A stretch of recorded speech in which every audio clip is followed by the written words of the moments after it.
Hello, sports lovers. Welcome to Met Sports TV, Africa's first choice online sports portal. In today's episode, we will be reviewing Saul Canelo Alvarez fight against Ylidirim, then the New Zealand battle between Joseph Parker and Junior Farr. Other matches that happened was the Ghana's version of the El Clasico took place. Then Chelsea played Manchester United. Before we get into the sports news, kindly adhere to all COVID-19 protocols. Also remember to subscribe, share, like, and leave a comment in the box below. Thank you. Now Saul Canelo Alvarez faced his WBC mandatory at the Hard Rock Stadium.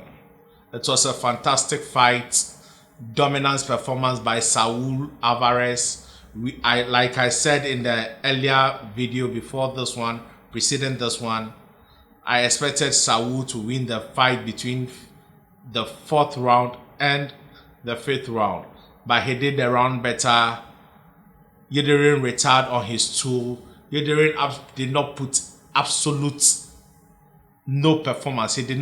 Ylidirim did not put in any performance at all. In round 1, he barely landed a punch or even threw a punch. So Saul Canelo Alvarez started breaking him down in round 1. He upped the tempo in round 2. Ylidirim tried to come back, but he used his experience, gave him some angle. He missed his punches. Then Saul Canelo landed so many uppercuts and body shots. Then in round 2, when they went to the corner, his coach Joel Diaz warned him he should put in a performance through an over right hand when Canelo is trying to land the body shots. But Ylidirim could not do that. He could not do that. The IQ level was very low, and Canelo showed his master class.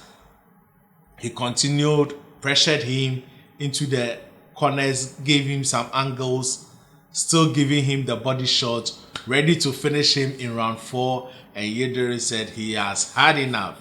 He had been beaten enough, and he said no, he doesn't want to continue.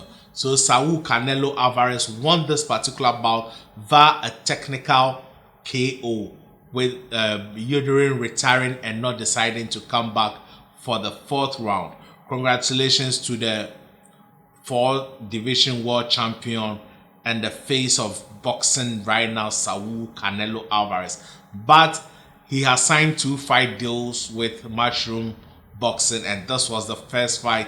The second fight, which is scheduled to happen on May 8th, is going to happen between Saul Canelo Alvarez and BJ's Billy Joe Saunders. Billy Joe Saunders is a tricky opponent. He's a lefty, a southpaw. So we know Saul Canelo has struggled a little with southpaw, the likes of Lara. So it's going to be a tricky fight. Billy Joe Saunders is the better boxer here. He moves well. He controls. He has basic boxing, and he's also a gypsy. So just like Tyson Fury, they are able to control there. But he is not the bigger man here.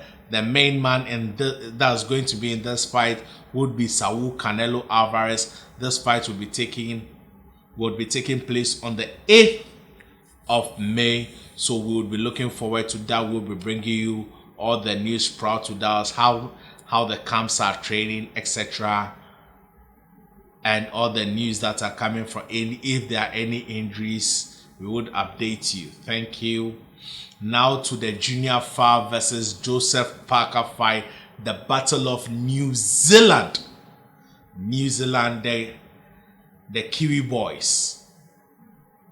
This fight took place Saturday morning in Accra, Ghana, and it was in the evening in New Zealand. It wasn't an exciting fight. It did not live up to expectation. I predicted a KO for Parker, but what do I know? I don't know shit about boxing. But he was the fight went all the 12 rounds, but there is a controversy around the fight. The scorecards, the 115, 113 scorecard, I think is fair.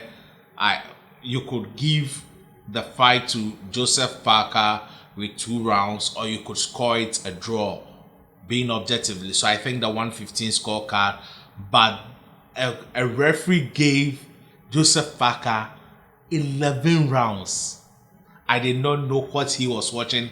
He's either incompetent or he is blind. Because the fight I saw, I did not have Joseph Parker winning.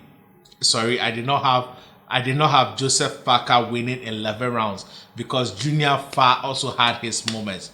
Junior Fa won at least 4 rounds, if you want to be fair, and the other 2 rounds can be switched either way. So I think the 115-113 scoreline was fair enough, but this has increased the stocks of Junior Fa. He did not complain. He was a sportsman, and he acknowledged he has lost and decided that it was a pleasure sharing the ring with a world level fighter like Joseph Parker. So we can now say that Junior Fa is he is a top 20 fighter. In my previous episode, I stated that we don't know the level he is, because most of the people he has fought are not known or big time boxers. They are basically people going to retirement or journeymen, as we all say. So we can now see that with the performance he put in, he is a top 20 fighter, and he is in the top 10 WBO ranking. So I think Joseph Parker right now has to up the level of opponent, because his last 3 opponents are nothing to write home about. If he wants to keep the A game, leave a legacy for himself, he should up his opponents. Just like Derek Chisoro has started calling him out on Instagram, calling him a chicken, because they have scheduled to fight somewhere 2019, and Parker had to pull out due to a poisonous spider bite, and he hasn't fought anyone since, any top level guy since, let me put it that way. I think his promotion are trying to build him to a world title by him fighting an accumulated mediocre fighters together. But if you want to leave a legacy, you'd have to fight the top guys. No disrespect to Chisoro. Chisoro is way past his prime. He lost his last fight to the Ukrainian boxing superstar Alexander Usyk. And Chisoro is not a world level fighter as at now. He has had his days with the likes of Klitschko, but now he is not. He's just he's a gatekeeper to the top 10. So if Parker wants to be regarded as a top 5 boxer, I think he should be facing the likes of Hunter. Remember, the IBF has also ordered Hunter versus Filip Hrgovic. So he opponents that are left for him to fight are few, because he has fought the likes of Anthony Joshua, he has fought Hugo Fury, he has fought Dillian White. So in the top 10, he could eat. His next fight, though Usyk Joyce has been made, he could come back and fight maybe a Joe Joyce. A Joe Joyce is a top 15 guy. He could fight Joe Joyce. He could also fight Michael Hunter, depending on the outcome of that fight. He could fight the Efe Ajagba. He could. There are a lot of options available that people regard as top level fighters other than Junior Fa. So I think his stocks has gone down as a result of this performance, because there was a lot of clinching in this particular bout. But hey, we wish him all the best. I hope he gets the Derek Chisoro fight, at least. If he doesn't get a top 15 guy or a top 10 guy, he should get the Derek Chisoro fight at least. Now to Ghana's version of the El Clasico. The match ended in a draw with Accra House of Folk, between Accra House of Folk and Kumasi Asante Kotoko.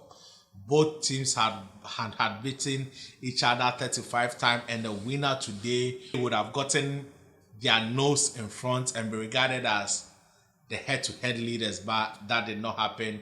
Kotoko ended up missing a penalty. Elsewhere in England, Manchester United and Chelsea met at the Stamford Bridge. It all ended goalless. This is the first time in so many years both league matches has ended in a goalless draw. But I think Ole Gunnar Solskjaer has not been adventurous enough, because the Chelsea team showed a lot of weakness and he could have gone in for the kill. But Ole Gunnar Solskjaer, when he missed the big boys, he plays a little bit cautious. Just like in the Liverpool match, I think Liverpool were there to be taken. They were not there. They did not have the Van Dijk there to keep the defense stable, but Ole Gunnar Solskjaer was not adventurous enough. He played cautious, got a point, and he's happy going home. This is not the Manchester United Sir Ferguson left behind. So I think if they want to win league's title, I don't think Ole Gunnar Solskjaer must continue, or if he continues, then he must not be limiting the talent of the players he has, because he has a very good talent. And Thomas has also done a great job since coming in to replace Frank Lampard. His team played at a point very well. They were very compact in defense, and Manchester did not. I think if Thomas Tuchel continue with Chelsea next season, they will do better, because the depth and quality in the Chelsea team is so amazing. Thank you for watching. Subscribe, like, leave a comment, share, and also keep adhering to the COVID-19 protocols. And also remember to follow us on all social media platforms: Facebook, Med Sports TV, then on Instagram, Med_sports_TV, on Twitter, Med_sports_TV, then on YouTube, Med Sports Television. Stay positive. Au revoir. Bye-bye.